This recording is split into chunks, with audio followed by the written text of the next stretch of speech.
মোৰ ছাত্ৰ-ছাত্ৰীসকল, তোমালোকক আজি মই পঞ্চমমান শ্ৰেণীৰ সংকৰণ পাঠ্যপুথিৰ পাঠ ২ পক্ষী আৰু মানুহ পাঠটি পঢ়াবলৈ ওলাইছোঁ। তোমালোকে সুন্দৰকৈ চাই যাবা।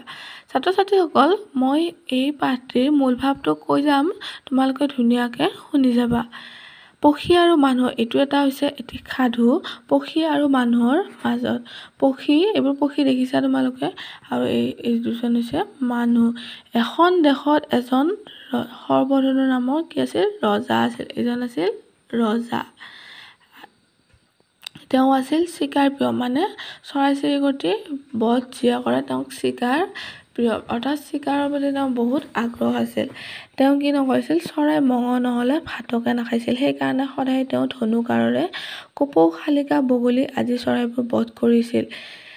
এদিন এজন যুৱকে, মধুকৰ নামৰ যুৱকে সৰ্বধনু ৰজাৰ এই কামৰ বাবে তিৰস্কাৰ কৰিছিল আৰু তেখেতক কৈছিল, মহাৰাজ, আপুনি ভোজনৰ তৃপ্তিৰ বাবে চৰাই মৰাটো আপোনাৰ কি হোৱা নাই? উচিত হোৱা নাই। আপুনি কি কৰিব? এইবোৰ কাম নকৰিব, যে পক্ষীবিলাক মানুহৰ বাবে অতি উপকাৰী। শালিকাৰ নিচিনা চৰাইবোৰে কি কৰে? পথাৰৰ শস্য নষ্ট কৰা যিবোৰ কীট-পতংগ আছে সেইবোৰ ধৰি খাই খেতি-বাতি কি কৰে? ৰক্ষা কৰে। আচলতে চৰাইবোৰ খেতিয়কৰ কি হয়? পৰম বন্ধু। গতিকে প্ৰজাৰ মংগলৰ কাৰণে আপুনি এই কাম এৰি দিয়ক আৰু কেতিয়াও এই কাম নকৰিব। যুৱকজনে যেতিয়া এইখিনি কথা ৰজাজনক কৈছিল, যুৱকজনৰ ওপৰত ৰজাৰ কি হৈছিল? বহুত খং উঠিছিল। আৰু খঙৰ ভমকত যুৱকজনক কি আছিল? মাৰিব নমৰাকৈ কোনোমতে থাকিল। তাৰমানে ইমান খং উঠিছিল যে যুৱকজনক পাৰিলে ৰজাই মাৰিবহে ওলাইছিল, কিন্তু মাৰা নাছিল দেই। ৰজাই কি কৰিছিল? কিন্তু চৰাই-চিৰিকটি যুৱকজনে যদিও কৈছিল নামাৰিব, তথাপিও কিন্তু ৰজাই মাৰিয়ে আছিল, কিন্তু মৰাৰ কাম কেতিয়াও এৰি দিয়া নাছিল। ফলত ৰাজ্যত কি হৈছিল? পশু-পক্ষী মাৰি থাকোঁতে চিকাৰ কৰি থাকোঁতে ৰাজ্যত পশু-পক্ষী নোহোৱা হৈ গ'ল। চৰাইবিলাকে ভয় খালে আৰু আন ৰাজ্যলৈ গুচি গ'ল। দেশত চৰাই-চিৰিকটি কি হ'ল? সঁচ তেতিয়া আৰু পাবলৈ নোহোৱা হৈ গ'ল। মনৰ দুখত কি কৰিলে? মধুকৰ নামৰ যুৱকজনেও এদিন দূৰণিৰ ৰাজ্য এখনলৈ গুচি গ'ল। সেই ৰাজ্যৰ ৰজাজনৰ সন্তান বুলিবলৈ মাত্ৰ এজনী ছোৱালী আছিল। ছোৱালীজনীৰ নাম আছিল মাধৱী। মধুকৰৰ আচাৰ আচৰণ কি আছিল? ৰজাই বহুত সন্তুষ্ট হৈছিল আৰু তেওঁ একমাত্ৰ ছোৱালীজনীক মধুকৰৰ সৈতে বিয়া দিবলৈ কি হৈছিল? ৰজাই প্ৰস্তুত হৈছিল আৰু সেইকাৰণে দুয়োকে কি কৰিলে? এদিন বিয়া পাতি দিলে। ইফালে সৰ্বধনু ৰাজ্যত চৰাইবিলাক কি হৈছিল? নোহোৱা হৈ গ'ল। নোহোৱা হওঁতে কি হ'ল?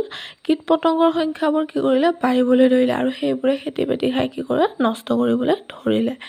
গছ-গছনিৰ পাত-লতা আদি নোহোৱা হৈ গ'ল। তাৰ ফলত কি হ'ল? দেশত দুৰ্ভিক্ষই দেখা দিলে।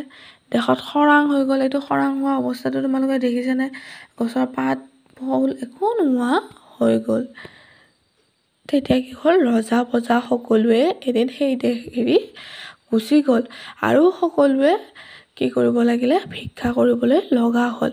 এদিন সৰ্বধনুও কি কৰিলে? ভিক্ষা কৰি গৈ থাকোঁতে ৰজা মধুকৰ ৰাজ্যত উপস্থিত হৈ গ'ল। ৰজা মধুকৰে সৰ্বধনু ৰজাক তেতিয়া চিনি পাইছিল আৰু আদৰ-সাদৰেৰে তেওঁক ৰাজকাৰেঙলৈ অতিথি ৰূপে লৈ গৈছিল। তাৰ পাছত মধুকৰে কি কৰিলে? নিজৰ পৰিচয় দাঙি ধৰিলে যে মহাৰাজ, আপোনাক এদিন মই চৰাই কি কৰিছিলোঁ? পশু-পক্ষী, চৰাই-চিৰিকটি বধ কৰিবলৈ বাধা দিছিলোঁ, কিন্তু আপুনি মোৰ কথা সেইদিনা নুশুনিলে। কোপত গংগাটো হৈ কি কৰিছিল? আপুনি মোৰ কথা সিদিনা আৰু নুশুনিলে। সেয়েহে এতিয়া আপুনি কি কৰিব লগা হৈছে? তাৰ ফলবিলাক ভোগ কৰিব লগা হৈছে। ভৱিষ্যতলৈ আপুনি কেতিয়াও কি নকৰিব? চৰাই-চিৰিকটি কেতিয়াও বধ কৰিব নকৰিব, কাৰণ এইবোৰ বধ কৰিব নালাগে। এই বুলি কি কৰিছিল? মধুকৰে এজাক চৰাই ৰজা সৰ্বধনুক উপহাৰ হিচাপে দিছিল আৰু নিজ ৰাজ্যত নি উৰাই দিবলৈ কৈছিল। ৰজা মধুকৰেও চৰাই দুটি লৈ আহি নিজ ৰাজ্যৰ মুকলি আকাশৰ তলত এৰি দিছিল। এতিয়া তোমালোকে গম পালানে ছাত্ৰ-ছাত্ৰীসকল সাধুটো? পঢ়ি বাৰু তোমালোকৰ কেনেকুৱা লাগিল? নিশ্চয় ভালে লাগিছে। তোমালোকে ঘৰত পাঠটি এবাৰ পঢ়িবা আৰু ভালকে বুজি পাবা। আৰু ইয়াৰ পাছত নেক্সট ক্লাছত মই তোমালোকক ইয়াৰ প্ৰশ্ন উত্তৰখিনি আলোচনা কৰিম। ধন্যবাদ।